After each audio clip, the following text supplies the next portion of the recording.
دورة ساسو في 45 يوم. معقول الكلام ده بيحصل فعلا بجد؟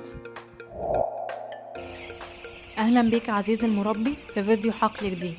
معاك مهندسة هدية النجار من فريق الدعم الفني والمتابعة الحقلية لشركة المتحدون الدوليون، والنهاردة معانا عنبر 1700 ساسو جيل أول. يلا بينا نشوف النتائج بتاعته ونشوف وصلنا لإيه سوا.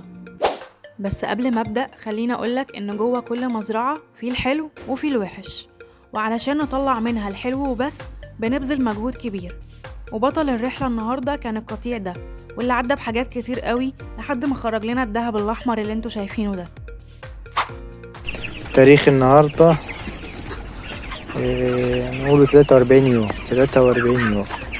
إن شاء الله في فراخ تبارك الرحمن يعني في 43 يوم معدل 2 كيلو. يا سلام لو القطيع كله بقى زي تبارك الله ما شاء الله إن شاء الله يعني. طبعا الفيديو ده للأحبة فقط، الجماعة اللي مستنظرين عايزين نربي إن شاء الله في يوم برد وسبحان الله يعني تبارك الرحمن يعني تبارك الله ما شاء الله ما شاء الله ما شاء الله 43 يوم إن شاء الله. الله اللهم بارك اللهم بارك اللهم.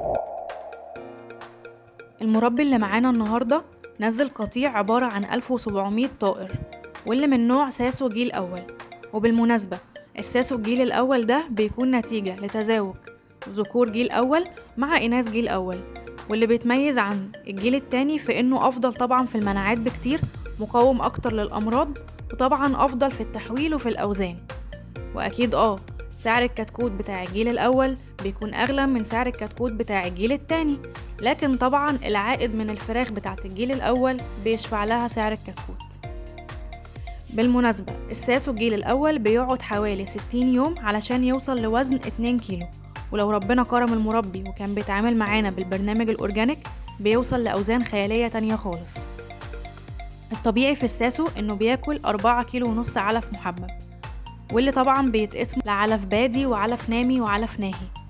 أول 25 يوم بياكل العلف البادي بتاعه، ومن اليوم 26 لليوم 40 بياكل العلف النامي بتاعه، وبعدين من اليوم 40 لآخر الدورة بياكل العلف الناهي بتاعه. الساسو بس بتواجهه مشاكل زي الكوكسيديا والكوليستريديا، ودول بيكونوا بشكل كبير قوي، فلازم بناخد بالنا منهم كويس قوي خلال الدورة. ودلوقتي بقى يلا نعرض نتائج الدورة دي ونشوف المربي قدر يوصل لإيه بالمتابعة معانا وباستخدام الأدوية بتاعت البرنامج الأورجانيك بعائلة البيوفاكتور. زي ما اتفقنا العدد كان 1700 طائر.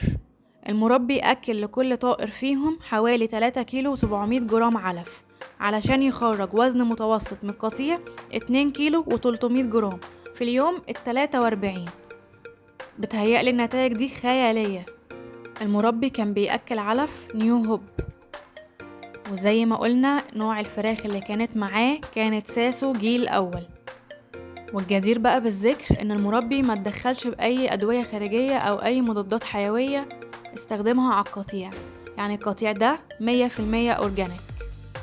خلال الدورة دي مرينا بكذا مشكلة زي إسهالات الكوكسيديا وإسهالات الكوليستريديا والتنفس البسيط اللي واجهنا في نص الدورة، ولكن طبعا بفضل البرنامج الأورجانيك قدرنا ان احنا نسيطر على كل ده ونخرج بمتوسط وزن كويس قوي ومتوسط استهلاك علف كويس قوي وفي زمن قليل جدا.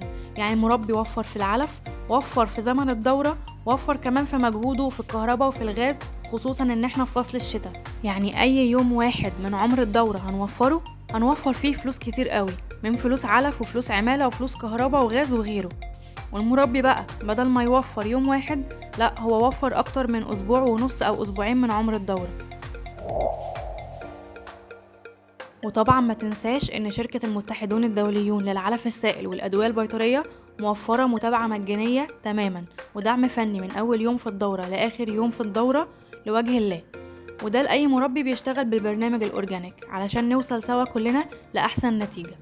ولو عندك أي استفسار أو عايز تتعامل بالبرنامج الأورجانيك كلمني على الأرقام الموجودة على الشاشة.